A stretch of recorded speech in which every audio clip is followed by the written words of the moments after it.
नमस्कार दर्शकबिन्दुहरू, फेरि पनि हामी आइसकेको छौँ अर्को एउटा नयाँ अनि ताजा खबर लिएर। दर्शकबिन्दुहरू, आज भर्खर ज्ञानेन्द्र शाहीले प्रचण्डलाई निकै नै ठुलो आरोप लगाएका छन्। राजा वीरेन्द्रको वंशनाश गर्नेदेखि लिएर भ्रष्टाचारको मुद्दामा र विभिन्न काण्डहरूमा प्रचण्ड नै संलग्न भएको र विदेशी चलखेलले गर्दाफेरि नै आज गणतन्त्र आएको भनेर उनीहरूले आज प्रचण्डलाई दोष लगाएछन्।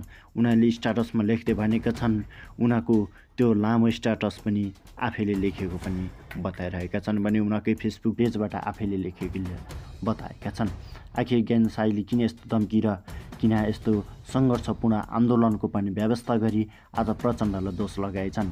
उनीहरूको फेसबुक पेजमा के लेखिएको छ त आउनुहोस् जस्ताको तस्तै तपाईँमाझ हामी पढेर सुनाउँछौँ र आखिर उनले के भन्न खोजेको त्यो पनि हामी तपाईँलाई बताउनेछौँ र आज त्यसको बारेमा चर्चा गर्नेछौँ। कृपया हाम्रो च्यानललाई अझसम्म सब्सक्राइब र लाइक कमेन्ट गर्नुभएको छैन भने कृपया सब्सक्राइब गरेर हामीसँग जोडिन सक्नुहुन्छ, किनकि यस्तै खबरहरू देश विदेशमा घटेका घटनाहरू जस्तोको तस्तै यथार्थवादमा उतारेर तपाईँमा सधैँ नै प्रस्तुत गर्ने गर्दछौँ। कृपया हाम्रो मेहनतको लागि एक लाइक एक सब्सक्राइब गर्न नभुल्नुहोला। आउनुहोस् दर्शकबिन्दुहरू, ज्ञानेन्द्र शाहीले आफ्नो फेसबुक पेजमा के लेखेको छन् त प्रचण्डलाई आउनुहोस् जस्ताको तस्तै हामी तपाईँलाई पढेर सुनाउनेछौँ र आजको भिडियो भने स्पेसल रहेको छ र कृपया अन्तिमसम्म हेरेर हामीलाई साथ दिन पनि नभुल्नुहोला। प्रचण्डजी, 2052 सालमा राजा वीरेन्द्रको विरुद्धमा हतियार कसले उठायो? तपाईँले उठाउनु भयो। षड्यन्त्र गरेर दरबार हत्या गर्दा सबैभन्दा बढी फाइदा कसलाई भयो? तपाईँलाई भयो। जनताको सेन्टिमेन्ट कसले प्राप्त गर्यो? तपाईँले प्राप्त गर्नुभयो। राजसंस्थालाई नै फाल्नुपर्छ भनेर विदेशबाट M16, AK-47, LMG, SMG, SLR जस्ता आधुनिक हतियार कसले लियो? तपाईँले लिनुभयो। मोबाइल फोन नभएको समयमा स्याटेलाइट फोन युरोपियन युनियनले कसलाई बोक्न दियो? तपाईँलाई बोक्न दियो।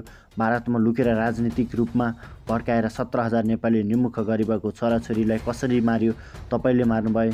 निहत्या नागरिकलाई बाटोबाट बम ठप्दै कसले हत्या गर्यो? तपाईँले गर्नुभयो। विदेशीको इसारामा मन्दिरको गुम्बाको पुजारी मालालाई घाँटी ल्याटेर मार्ने तपाईँले रेटाउनुभयो। 33 किलो सुन तस्कर कसले गर्यो? तपाईँले गर्यो। क्यान्टिनमेन्ट घोटाला कसले गर्यो? तपाईँले गर्यो। सिधा भाषामा भन्दा विदेशीको इसारामा प्रचण्डजी तपाईँ र तत्कालीन सरकार मिलेर राजा वीरेन्द्रको वंश नै नाश गर्नुभयो। दर्शकबिन्दुहरू, यहाँ कुरा बुझ्नुपर्ने भइरहेको छ भने ज्ञानेन्द्र शाहीले यतिखेर माओवादी केन्द्रका अध्यक्ष कमरेड पुष्पकमल दाहाललाई अहिले तत्कालीन सरकार र मिलेर राजा वीरेन्द्रको वंशनाश गरेको भनेर आरोप पनि लगाइरहेका छन्।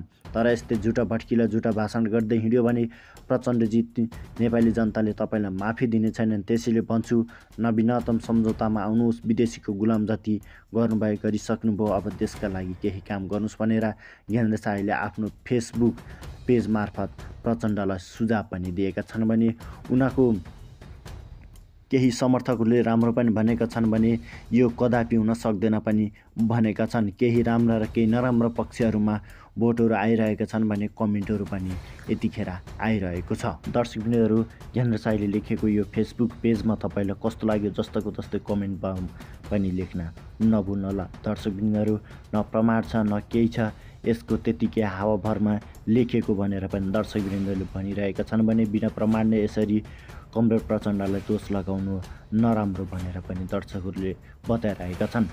सुतुर्नु बजाएर आएको ज्ञानेन्द्र शाहीले यस्तो लेख्न नहुने पनि बताइरहेका छन्। जब राजावादीहरूको पछि लागेर ज्ञानेन्द्र शाही तथा राप्रपा यतिखेर जनताको मन जित्ने कोसिसमा रहेका छन् भने केही राजाको पक्षमा उभिएर अहिले आलोचनाको शिकार पनि भएका छन्। राप्रपाहरू ज्ञानेन्द्र शाही र राजेन्द्र लिङ्गदेन मुख्य रहेका छन् भने यतिखेर दुर्गा प्रसाई पनि राजाको पक्षमा लागिरहेका छन्। हुन त दुर्गा प्रसाई पहिले एमाले माओवादी हुँदै अहिले राजावादीको सपोर्टरमा गइरहेका छन्। उनीहरूको न थिति छ, न थलो छ, न कुनै पनि एजेन्डामा उनीहरूको समावेश रहेको छ। उनी अभियन्ता भन्दै हिँडिरहेका छन् भने यतिखेर राजा देश बचाउ पनि भनिरहेका छन्।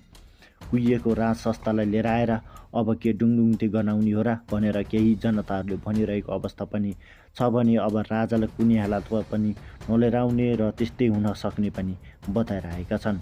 जतिखेर राजाको पालामा खाना पाएका थिएनन् र पढ्न पाएका थिएनन्, यदि पढ्न पाएको भए हाम्रा बाबुबाजेहरू पनि यतिखेर अलिअलि पनि शिक्षित हुने पनि केही जनताले भनेर गुनासो गर्दै आइरहेका छन् भने राजाको पालामा फिटिक्कै विकास नभएको र बाटोघाटो पनि नभएको र यतिखेर अहिले गणतन्त्रले सबै कुरा लिएर आएको भनेर केही जनताले अहिले गणतन्त्रको पक्षमा बहस पनि गरिरहेका छ। दर्शकबिन्दु, तपाईँलाई कस्तो लाग्छ?